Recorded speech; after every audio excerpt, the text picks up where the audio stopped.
Hello developers.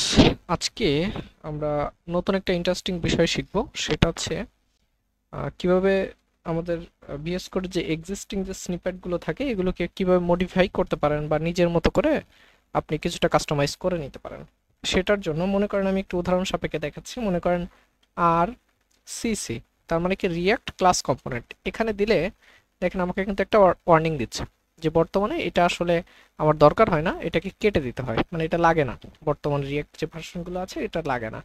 এখন আমার প্রত্যেকবারে আমি যতবার এখানে আর সিসি দিচ্ছি ততবারই আমার ম্যানুয়ালি এগুলোকে কাটা লাগতেছে। This is problem. ঠিক আছে, এখন এইটাকে আমি কিভাবে সলিউশন করতে পারি? এখন তাদের যারা এক্সটেনশনটা বানাইছে তারা কিন্তু আর আপডেট করতেছে না। ঠিক আছে, এখন তারা যেহেতু আপডেট করতেছে না সেহেতু আমি কিভাবে করতে পারি সেইটাই আমরা আজকে দেখার চেষ্টা করব। আমি একটু আরেকবার দেখাচ্ছি। আর সিসি, আর সিসি দিলে আমি চাচ্ছি যে আমি যখন এটাকে ইম্পোর্ট করব, মানে স্নিপারটা দিয়ে চালাবো, তখন এই কথাটুকু আসবে না। ঠিক আছে, বা আমি বোঝানোর স্বার্থে এই পুরো লাইনটুকুই আমি কেটে দেবো। ঠিক আছে, মানে কিভাবে পুরো লাইনটুকু, মানে কোনো লাইনই আসবে না। ঠিক আছে, এটা কিভাবে করতে পারি সেটা আমরা একটু দেখার ট্রাই করব।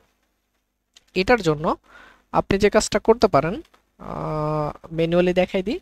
আপনি আপনার ব্রাউজারে যে লিখবেন, ঠিক আছে, যে হাউ টু এডিট স্নিপ্যাট, বা এখান থেকে স্ক্রিন থেকে একটু দেখে নেবেন। ঠিক আছে, আমার যেহেতু লিনাক্স ইউজার, আমার পাথটা হচ্ছে হোমের ভেতরে ডট ভিএস কোড, তারপর আছে এক্সটেনশন নামক একটা ফোল্ডার আছে।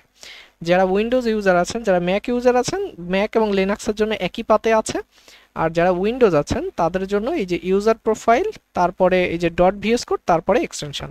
তার মানে আমি চলে যাব আমাদের হোমের ভেতরে, হচ্ছে হোম ভিএস কোড এক্সটেনশন। তাহলে আমি এখান থেকে চলে যাব, যেহেতু এটা ডট ফোল্ডার, আমার এগুলোকে হিডেন ফাইলগুলো আমি ইনিশিয়ালি অন করে রাখবো। তাহলে আমি প্রথমবার আমার হোমে আসলাম। ঠিক আছে, এখানে যে কাজটা, এটা ম্যানুয়ালি সাধারণত হিডেন ফাইলগুলো থাকে না, এরকম থাকে যে হিডেন ফাইলগুলো দেখা যায় না। এটার জন্য আমি প্রথমেই হিডেন ফাইলগুলোকে অন করে রাখবো। দেন এটা আপনার সিস্টেমে যেভাবে হিডেন ফাইল অন করেন সেভাবে, আর আপনি যদি উইন্ডোজ ইউজার হয়ে থাকেন এক্স্যাক্টলি এইখানে যে পাথটা দেওয়া আছে এই পাতে আপনি চলে যাবেন। তাহলে আমি এখানে কি করব, আমি ভিএস কোড, তারপরে এক্সটেনশন, আর এটাকে নিজে বোঝার জন্য এটাকে এরকম করে দিলাম ভিউটা। এখানে আমার ওই স্নিপেটটা খুঁজে বের করতে হবে, এটা হচ্ছে আমার রিঅ্যাক্টের স্নিপেট। হ্যাঁ, তাহলে আমি এখানে ক্লিক করলাম।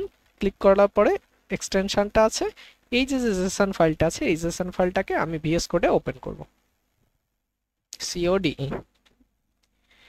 দেন এটাকে ওপেন করার পরে এটাকে আমি একটু বড় করে ফেলি। এখানে আমার সমস্ত স্নিপ্যাটগুলো সুন্দর করে লেখা আছে। এই জায়গাটা যেহেতু তারা, যারা স্নিপ্যাটটা তৈরি করছে তারা যেহেতু এটা আপডেট করতেছে না, তাই একটু আমি করে ফেলবো। তার মানে ওটা ছিল আর সিসি, তাই না? এই যে দেখেন ইনিশিয়ালি আছে আর সিসি। তার মানে এখান থেকে আমি কি করতে পারি, এখান থেকে আমি বোঝানোর স্বার্থে এখান থেকে শুধু রিয়াক্টটা কেটে দেওয়া উচিত, বাট আমি বোঝানোর স্বার্থে এই লাইনটাকে ধরে টোটালি কেটে দিই। হ্যাঁ, পুরোপুরি এই লাইনটাকে কেটে দিই। ঠিক আছে, জাস্ট কেটে দিলাম। আর এখানে এই যে স্ল্যাশ এন মানে নিউ লাইন, এটারও দরকার নাই, এটারও দরকার নেই। এক্স্যাক্টলি আমি এটাকে সেভ করে ফেললাম। এবার এটাকে কেটে দিলাম। কেটে দেওয়ার পরে আমি আমার ফাইল ফোল্ডারে যাই। এবার আগের বার যে কমান্ডটা দিয়েছিলাম এবারও সেমটা দেবো। আচ্ছা, এটা ওর জন্য আমি একবার একটু কাজ করি, আমি ভিএস কোডটাকে টোটালি একবার ক্লোজ করে দিই। হ্যাঁ, ক্লোজ করে দিয়ে আবার ওপেন করি। আচ্ছা, আবারও এটাকে নতুন করে ওপেন করলাম। এবার আমি কমান্ডটা দিই আর সিসি। ঠিক আছে, আর সিসি আসছে। দেখেন এক্স্যাক্টলি এবার কিন্তু উপরের লাইনটা আসে নাই। তার মানে আমি চাইলে এখন আমার নিজের মতো করে আমি এটাকে সুন্দর করে মডিফাই করে ফেলতে পারি। এই ছিল আজকের টিপস, আপনি আপনার মতো করে কাস্টমাইজ করে নিতে পারবেন। ধন্যবাদ সবাইকে।